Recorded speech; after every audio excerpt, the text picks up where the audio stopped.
안녕하세요. 인앤플레이 원장 박동환입니다. 자녀가 하고자 하는 게 너무 많고 그걸 못하게 하면 화내고 짜증내고 통제하기가 너무 힘들거나 하지 않으세요? 갖고 싶은 게 있으면 어떻게 해서든 갖고야 마는 사람이 있죠. 요즘 F병이라는 말이 있습니다. 이 F병이 완치되려면 반드시 그 제품을 손에 넣어야지만 해결이 된다고 합니다. 애플 관련 스마트폰, 워치, 아이패드 등등 이걸 갖기 위해 어떤 수단을 써서라도 갖고 마는 것이죠. 혹은 명품백이나 자동차 등등 갖고 싶은 마음이 생긴 이상 그걸 사지 않으면 마음의 병이 해결이 안 되는 것입니다. 하지만 안타깝게도 욕망은 그 물건을 손에 넣는 순간 며칠 안 되어 또 다른 욕망을 낳게 됩니다. 즉 욕망을 영원히 채울 수 없고 또 다른 욕망을 낳을 수밖에 없는 존재라는 겁니다. 욕망은 눈에 영원히 채워지지 않고요. 눈으로, 손으로 볼 수도 없고 만질 수도 없습니다. 그래서 욕망을 대신할 물건들을 시장에서는 만들어내어 장사를 하는 거죠. 그것에 대한 예시로 명품백, 애플 관련 제품, 외제차, 명품 시계 등을 예시로 든 겁니다. 욕망을 채우기 위해 이러한 욕구를 늘 하는 것이 바로 인간이죠. 욕구는 반드시 요구를 해야 채워지는 법입니다. 예를 들어 배고픔의 욕구는 반드시 밥을 달라고 하는 요구를 해야 합니다. 하지만 욕구는 채워지는 즉시 다시 빈 공간이 되어 또 다른 욕구를 하게 되고 거기에 따른 요구를 끊임없이 하는 것이 바로 인간입니다. 욕구에서 요구를 뺀 것이 바로 욕망이라고 말합니다. 예를 들어 명품백을 산다고 해서 해결이 되지 않고 또 다른 더 비싸고 희귀한 아이템의 명품백을 더 갖고 싶어하는 욕구가 생기게 되는 것이죠. 이것을 요구해야 손에 넣을 수 있기에 자신의 월급 이상으로 빚을 내서라도 사게 되는 것입니다. 어느 날 채워지지 않는 욕망으로 인해 파산에 이르는 경우가 있기도 하죠. 물론 모두가 그렇다는 것은 아니지만 이해하기 쉽도록 제가 예시를 든 겁니다. 위와 같은 경우에 더욱 취약한 기질이 바로 자국추구 높은 기질의 아이들입니다. 먼저 자국추구에 대한 설명을 먼저 드리자면 사람은 누구나 자극이나 잠재적인 보상 단서에 접하면 이러한 자극에 끌리면서 행동이 활성화되는 유전적인 경향을 지니고 있습니다. 즉 사람은 흥분과 보상을 추구하는 탐색 활동을 하기에 처벌과 단조로움을 적극적으로 회피하려는 성향이 있죠.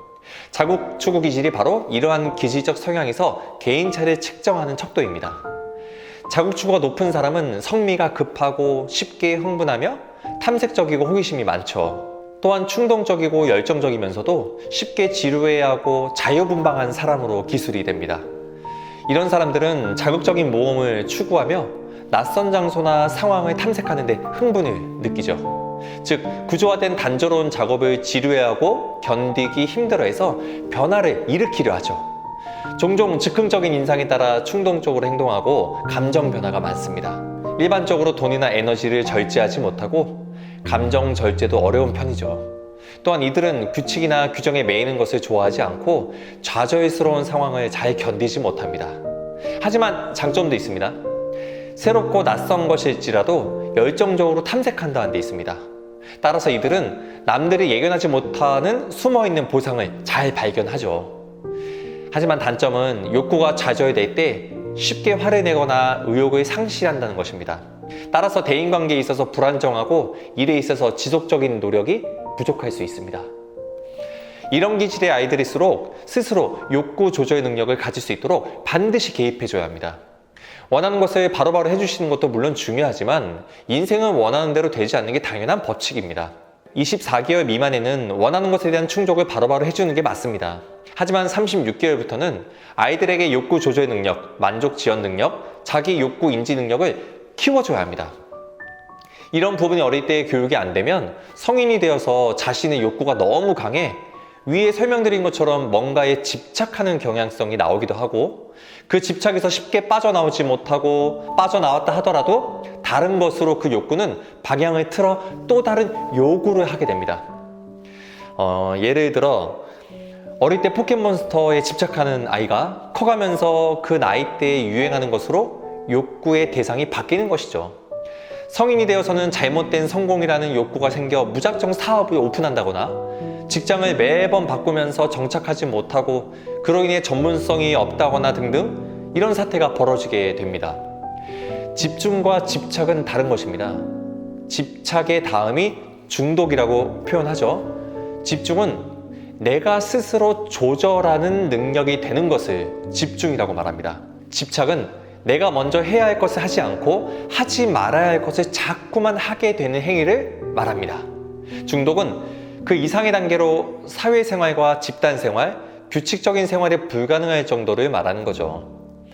아이들한테 어릴 때부터 욕구 통제 능력을 키워주지 않으면 위와 같은 일들이 벌어지지 말라는 법도 없습니다. 자국추구 기질이 높은 아이들은 도전적이고 모험적인 것을 좋아하는 성향을 갖고 있기에 그 부분에 대한 장점을 살려주시면 아주 좋습니다. 자신이 호기심이 생긴 것에 대한 보상을 바로 받고 싶어 하기에 그 만족지원 훈련을 통해 때로는 인내심과 노력을 가지고 장시간 동안 해결해야 될 일들도 해낼 수 있는 아이로 양육을 해줘야 아이들은 당장 호기심에 따른 보상이 오지 않아도 과거 자신이 노력한 만큼 더 큰 보상을 받았던 경험을 통해 아이는 스스로 인내하며 기다리며 노력하며 해결하려 하게 됩니다.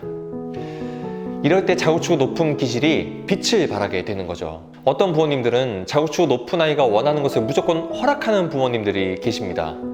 그건 인내심과 통제력을 갖지 말고 너 마음대로 원하는 대로 하고 살아라 하는 것과 같은 것입니다.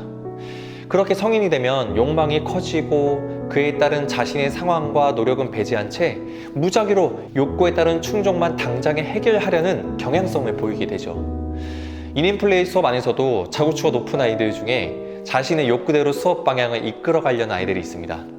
자신이 원하는 것을 하자고 제안하는 거죠. 그럴 때 저희도 아이들의 욕구 조절 능력을 가질 수 있도록 개입을 하고 있습니다. 그렇다면 이런 기질의 아이들에게 통제력과 만족 지연 능력을 어떻게 키워줄 수 있을까요? 개인적으로 방법론적인 설명을 싫어하긴 합니다. 왜냐면 사람이 다르고 상황이 다른데 어떻게 그 방법이 똑같이 모든 사람에게 적용이 되겠습니까? 그래도 이런 설명을 안 드리면 방법을 몰라 답답해 하실 테니 예를 하나 들어볼게요. 유치원이 끝나고 놀이터에서 더 놀고 싶어 하는 아이들이 많죠. 이건 뭐 자구추구 낮은 아이들도 해당되는 겁니다. 자구추구 높은 아이들은 더욱 더 놀고 싶어 하죠. 아침에 유치원에 갈 때 미리 약속을 해주세요. 오늘 유치원 하원 후에 놀이터에서 놀아도 돼. 하지만 저녁에 온 가족이 식사를 하려면 엄마는 6시에는 들어가서 저녁 식사를 준비해야 하니 그 시간에는 아무리 더 놀고 싶어도 멈추고 집에 돌아가야 돼. 이 약속을 지켜줄 수 있겠니? 하고 인지시켜줍니다.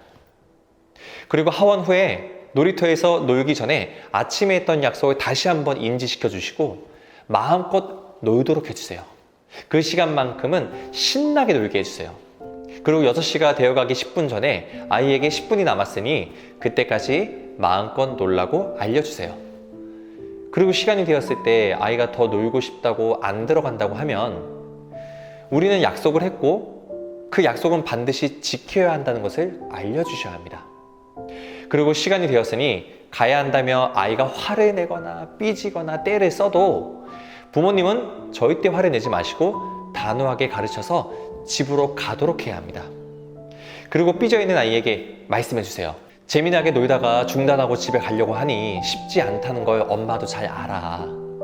하지만 너가 약속을 지키기 위해 잘 참아줘서 고마워 라고 하며 아이의 행동에 대한 칭찬을 해주셔야 됩니다. 만약 이래도 아이가 계속해서 화를 내거나 한다면 약속이란 무엇인지 알려주세요. 아빠가 매일 회사를 가는 것도 약속이야. 아빠가 회사 가기 싫다고 마음대로 안 가면 회사와 서로 약속을 어겼기 때문에 회사에서는 아빠에게 더 이상 나오지 말라고 할 거야. 아빠가 회사를 안 가면 어떻게 될까? 아빠가 회사를 안 다니면 노력한 대가로 그동안 받아왔던 월급을 못 받기 때문에 우리는 생활이 어려워져서 너가 좋아하는 유치원도 못 다니게 돼. 그리고 너가 좋아하는 키즈 카페도 갈 수 없고 너가 좋아하는 장난감도 살 수 없고 우리는 이 집에서 더 이상 살 수 없게 돼. 아무리 가기 싫고 하고 싶은 게 있어도 약속을 지키면서 그 안에서 너가 하고 싶은 것을 찾아서 해야 하고 마음을 조절할 줄 알아야 돼 라고 가르쳐 주세요. 처음부터 이런 교육을 했다면 아이는 쉽게 이해하고 욕구 조절의 능력도 금방 갖추게 됩니다. 하지만 이런 시기를 놓쳐버린 6, 7세 이상의 자녀를 두신 부모님들은 쉽지 않은 과정이겠지만, 힘들겠지만 그래도 꾸준하게 개입을 해주시면 언젠가 아이가 이해하고 변화가 될 겁니다. 욕구 조절 능력을 반드시 키워줘야 아이는 자신이 가진 자국지구 높은 기질의 강점을 활용하여 세상에 빛을 발하게 됩니다. 이런 기질을 잘 살려주는 것은 부모님의 몫이죠.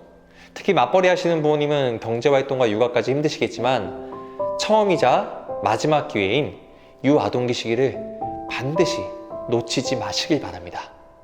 감사합니다.